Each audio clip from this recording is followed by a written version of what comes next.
பிரஜன் வெளியே போய் கிட்டத்தட்ட ஒரு வாரம் ஆச்சு. இன்னும் இந்த சாண்ட்ரா மட்டும் டிராமா போறதே நிப்பாட்டவே மாட்டாங்க. யாருமா சாண்ட்ரா நீ இந்த அளவுக்கு டிராமா போட்டுட்டு இருக்க அப்படின்ற மாதிரி தான் இருக்கு. ஸோ சாண்ட்ராக்கும் திவ்யாவுக்கும் பார்த்தீங்கன்னா இருக்க பிரச்சனை பெருசாகிட்டே போயிட்டு இருக்கு. இப்போ ஹாட் ஸ்டார் ப்ரோமோல கூட பார்த்துருப்பீங்க, சாண்ட்ரா வந்து திவ்யாவை கழுவி ஊத்திட்டு இருக்காங்க. ஆக்சுவலாக ஒரு ஃப்ரெண்டு வந்து இந்த அளவுக்கு கதறி அழுதுகிட்டு இருக்கா.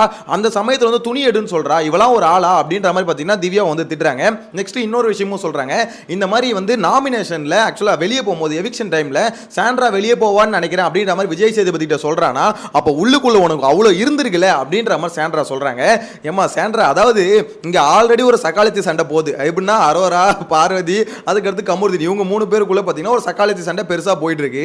இதுல வந்து பாத்தீங்கன்னா சாண்ட்ரா வந்து திவ்யாவும் சாண்ட்ராவையும் வச்சு சாண்ட்ராவே ஒரு விஷயம் நினைச்சுக்கிட்டு என்ன பண்றாங்கன்னா சக்காலத்தி சண்டை அப்படின்ற மாதிரி தான் கொண்டு போயிட்டு இருக்காங்க. ஆக்சுவலா திவ்யாவுக்கு இன்னும் இந்த மேட்டர் தெரியாது, சாண்ட்ரா நம்மள இந்த ஆங்கிள் தான் புரிஞ்சுக்கிட்டு சண்டை போறாளான்னு. இன்கேஸ் அது தெரிஞ்சதுன்னு வச்சுக்கோங்களேன், சாண்ட்ரா வச்சு கிளின்னு கிழிச்சு விட்டுருவாங்க. ஏன்னா சாண்ட்ராவோட இன்டென்ஷன் அப்பட்டமா தெரியுது, சந்தேகப்படுறாங்க, சரியான சந்தேக பிராணியா இருக்காங்க அப்படின்றது கிளியரா தெரிஞ்சு போச்சு.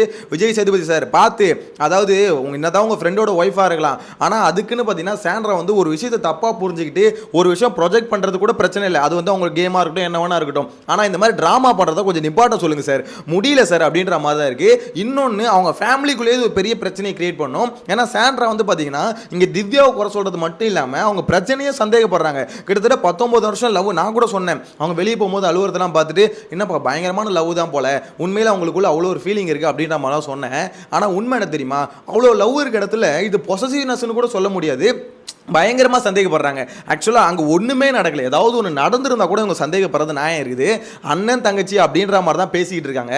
இந்த இடத்துல இப்படிலாம் சந்தேகப்படுறதுக்கு அவசியமே இல்லை. ஆனால் சாண்ட்ரா வந்து சந்தேகப்படுறாங்க அப்படின்றது அப்பட்டமாக தெரியுது.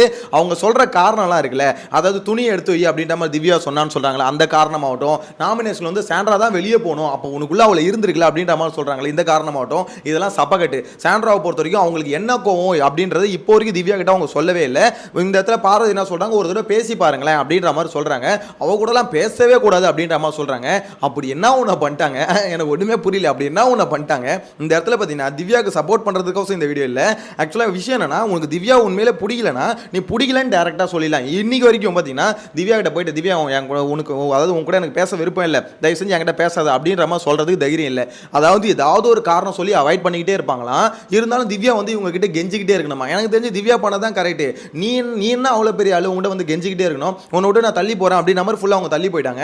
இப்போ அவங்க வந்து பாத்தீங்கன்னா நிப்பாட்டாங்க, சாண்ட்ரா வந்து பேச கட்டி போறா அப்படின்னு சொல்லிட்டு அவங்களுக்குன்னு ஒரு ஜோனை கிரியேட் பண்ணி அவங்க போயிட்டாங்க. ஒரு பக்கம் ரம்யா கிட்ட பேசுறாங்க, இல்லைன்னா வந்து பாத்தீங்கன்னா வியனா கிட்ட பேசுறாங்க, அரோரா கிட்ட, இப்படின்ற மாதிரி அவங்களுக்கு யார் கூட பேச தோணுதோ அப்படி பேசிட்டு அவங்க ஓடிடுறாங்க. ஆனா சாண்ட்ராக்கு இப்போ என்ன ஆயிடுச்சுன்னா, பாத்தியா இவ, அதாவது இவ்வளோ நாள் வந்து பழகிட்டு இவ்வளோ நாள் ஒன்னா இருந்துட்டு திடீர்னு பிரஜன் போனவனா அவ ஜம்ப் அடிக்கிறானா அப்படின்ற மாதிரி அப்படியே உல்டா பண்றாங்க. நீ தான் அடிச்சு துரத்தி விட்டு பாத்தீங்கன்னா பேச வர ட்ரை பண்ண சொல்லி என்ன பிரச்சனை சாண்ட்ரான்னு கூட 10 வாட்டி கேட்டாங்க.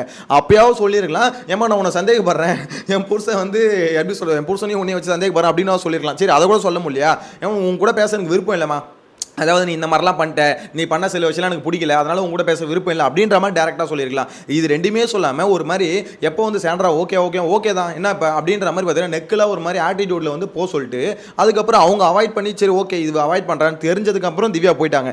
போனதுக்கப்புறம் இப்போ வந்து பார்த்தீங்கன்னா அவன் வந்து இவ்வளோ நாள் பழகின நட்பையே வந்து கொச்சப்படுத்துறா அப்படின்ற மாதிரிலாம் பேசுகிறாங்க. இன்னொன்று பிரச்சனை பற்றியும் திட்டுறாங்க. நாமினேஷன் ஃப்ரீ பாஸே நான் உனக்கு கொடுத்துருக்கேன், ஸோ அது எவ்வளோ பெரிய விஷயம், மனுஷன் தானே அப்படின்ற மாதிரிலாம் கேட்குறாங்க. ஏமா சாண்ட்ரா வீட்டுக்கு தினமா போற, போய் உன் புருஷங்கிட்ட இதெல்லாம் பேசி டிஸ்கஸ் பண்ணிக்கோமா. இந்த இடத்துல வந்து வச்சுக்கிட்டு இது நல்லா இருக்கா, ஆக்சுவலாக இது உண்மையிலே நல்லா இருக்கா என்னன்னு தெரியல. நார்மலாக பார்த்தீங்கன்னா பார்வதி கமுருதினை பற்றி திட்டுறது வேற, அவங்க வந்து பார்த்தீங்கன்னா கப்புள்ஸ் இல்லை, அது ஒரு மாதிரி பார்த்தீங்கன்னா ஒரு கண்டென்ட் ஒன்று பண்ணிட்டு இருக்கீங்க, ஆனால் நீங்கள் ரியல் கப்புள்ஸ். ஸோ உங்களோட ஃபீலிங்ஸ் எல்லாம் இங்கே ஷேர் பண்ணிக்கிட்டு இவ்வளோ கேமரா முன்னாடி சொல்கிறது நல்லாவே இல்லை, என்னை பொறுத்த வரைக்கும் ரொம்ப நல்லா இல்லை. இந்த ட்ராமா குயினை தயவு செஞ்சு கொஞ்சம் வெளியே தள்ளுங்க விஜய் சேதுபதி. என்னதான் உங்கள் ஃப்ரெண்டோட ஒய்ஃபாக இருக்கலாம், சாண்ட்ரா கிட்ட என்னமோ எதிர்பார்ப்பு இருந்தது. நான் கூட சொன்னேன் பிரஜன் வெளியே போனதுக்கப்புறம் சாண்ட்ரா கிட்ட இருந்து ஒரு சேஞ்ச் ஓவர் ஒன்று பார்க்கலாம் அப்படின்னு நம்ம சொன்னேன். இந்த மாதிரி மட்டமான சேஞ்ச் ஓவர் பார்க்கறதுக்கு பார்க்காம இருக்கலாம், தயவு செஞ்சு அடிச்சு துரத்தி விட்டுருங்க. போன வாரம் புருஷன் போனார், இந்த வாரம் நீ போயிடு அப்படின்ற மாதிரி அடிச்சு துரத்தி விட்டுருங்க, வேலைக்கே ஆகாது. இந்த வாரம் எவிக்ஷனில் வியானா இந்த மாதிரி எஃப்ஜி உங்களுக்கு தான் ஸ்கெட்ச் போட்டிருப்பீங்க, ஏதாவது ஒரு டிக்கெட் அங்கே தூக்கிட்டு இன்னொரு டிக்கெட்டாக சாண்ட்ராவை தூக்கிடுங்க. அட்லீஸ்ட் உங்கள் ஃப்ரெண்டோட, அதாவது உங்கள் ஃப்ரெண்டுக்கு வந்து பார்த்தீங்கன்னா ஒரு நல்ல விஷயம் பண்ணணும்னு நினச்சிங்கன்னா தூக்கி விட்டுருங்க. ஏன்னா இவங்க உள்ள பேசுறதை பற்றிலாம் பார்க்கும்போது வெளியே வந்து பிரஜன்ஸ் ஆமாம் கொலகாண்டில் இருப்பார். ஏண்டி நானும் அவளும் ஒன்றா ஏதாவது எல்லாமே ஏதாவது பேசியிருக்குமா, எல்லாமே முன்னாடி தான் பேசியிருக்கோம். கண்டிப்பாக கேட்பா பாருங்க, எல்லாமே முன்னாடி தானே பேசணும். ஏதாவது அதில் ராங்காக ஏதாவது இருந்ததா? சரி ராங்காக இருக்குன்னு வச்சுக்குவேன், அதை வந்து என்கிட்ட சொல்லியிருக்கணும்ல. இந்த மாதிரி நீ பழகிறது வந்து சரியாக படல, கொஞ்சம் பழகாத, கொஞ்சம் டிஸ்டன்ஸ் அப்படின்னாவது ஏதாவது சொல்லியிருக்கணும்ல.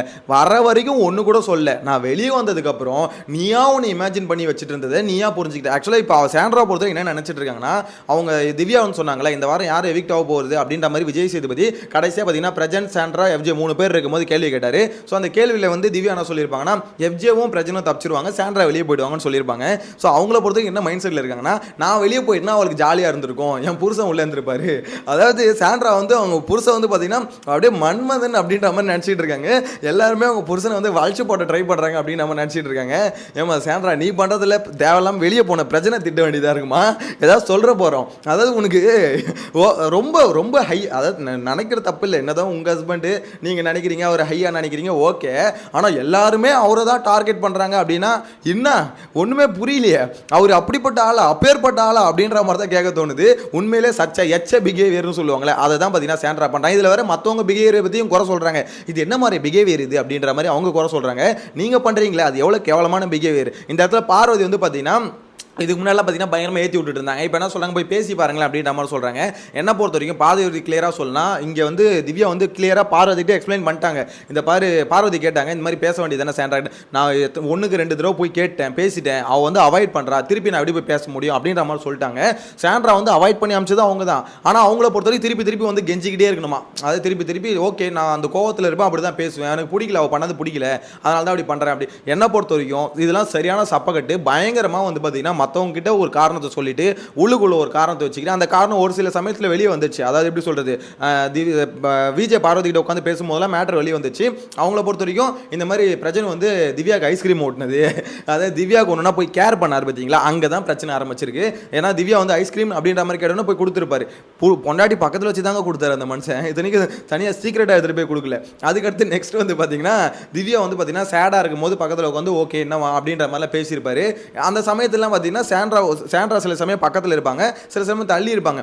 அந்த மனுஷன் தங்கச்சின்ற ஃபீலிங்கை தாண்டி உண்மையிலே இவங்க யாரை தரமா அசிங்கப்படுத்துறாங்க, திவ்யாவை அசிங்கப்படுத்தல, பிரச்சனை அசிங்கப்படுத்திட்டு இருக்காங்க. அது அவங்களுக்கே புரியல. அவங்க புருஷனை தான் அவங்க அசிங்கப்படுத்திட்டு இருக்காங்க அப்படின்றது கொஞ்சம் கூட புரியாம தொடர்ந்து அசிங்கப்படுத்திட்டே இருக்காங்க அப்படின்ற மாதிரி சொல்லணும். இது வந்து பார்த்தீங்கன்னா சில பேருக்கு அது தெரியாதவங்களுக்கு புரியாதுல்ல. அதாவது உண்மையில் அப்போ துணி எடுத்து வைக்க சொன்னதுலாம் சாண்ட்ரா கோவமா, அதேமாதிரி பார்த்தீங்கன்னா நாமினேஷனில் சாண்ட்ரா வெளியே போயிடுவாங்கன்னு சொன்னாங்களா, அதனால தான் சாண்ட்ரா கோவமா அப்படின்னு கேட்டிங்கன்னா அப்படி இல்லை.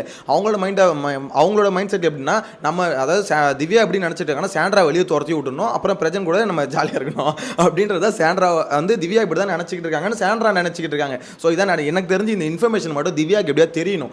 தெரிஞ்சதுன்னு வச்சுக்கோங்களேன், பிடிச்சி கிளி கிழிச்சிருவாங்க. ஏன் இவ்வளோ கேவலமான ஒரு மென்டாலிட்டி இருந்ததுன்னா என்கிட்ட டேரக்டாக சொல்ல வேண்டியதானே, புருஷன் கூட பழகாத பேசாதுன்னு. அண்ணன் தங்கச்சின்னு பேசும்போது உனக்கு இவ்வளோ சந்தேகம் வருதா அப்படின்ற மாதிரி டேரெக்டாக போட்டு கிழிச்சிருவாங்க. ஏன்னா இதெல்லாம் ரொம்ப சென்சிட்டிவான மேட்ரு. ஆக்சுவலாக உங்கள் புருஷனை அசிங்கப்படுத்துறாங்க, இன்னொரு சைடில் இன்னொரு பொண்ணு அசிங்கப்படுத்துறாங்க. நீங்கள் டேரெக்டாக ஒரு தடவை வார்ன் பண்ணிட்டு அட்லீஸ்ட் இன்ஃபார்ம் பண்ணிட்டு இந்த மாதிரி உங்களுக்கு ஒரு டவுட் வருது அப்படின்னா அதை வச்சு நீங்கள் சண்டை போடுறதுலாம் ஓகே. ஆனால் நீங்கள் இது வரைக்கும் இன்ஃபார்ம் பண்ணவே இல்லை, அதுக்கான அறிகுறி கூட கொடுக்கவே இல்லை. உங்கள் புருஷனை தெரியும் அப்படி அந்த மாதிரி பேசுறதுக்கு அதை தாண்டி அண்ணன் தங்கச்சின்ற தாண்டி வேறு எதுக்குமே போல நீங்கள் 2 பேருமே உட்காந்து அசிங்கப்படுத்திட்டு இருக்கீங்க. எனக்கு தெரிஞ்சு பார்வதி ஏதாவது ஒரு மொமெண்ட்டில் போய் திவ்யா கிட்ட போட்டு கொடுத்துடணும். சாண்ட்ரா இந்த மாதிரி நினச்சிட்டு இருக்காடி.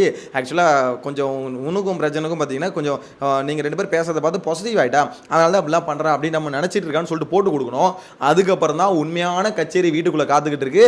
இப்போ போடுறது இல்லை ட்ராமா சாண்ட்ரா, இதுக்கப்புறம் போடுவாங்க பாருங்க, அதுதான் ட்ராமா அப்படின்ற மாதிரி சொல்ல தோணுது. எனவே உங்களோட கருத்தை மறக்காம கமெண்ட்ல மென்ஷன் பண்ணுங்க. நெக்ஸ்ட் வீடியோல மீட் பண்ணலாம். Bye by.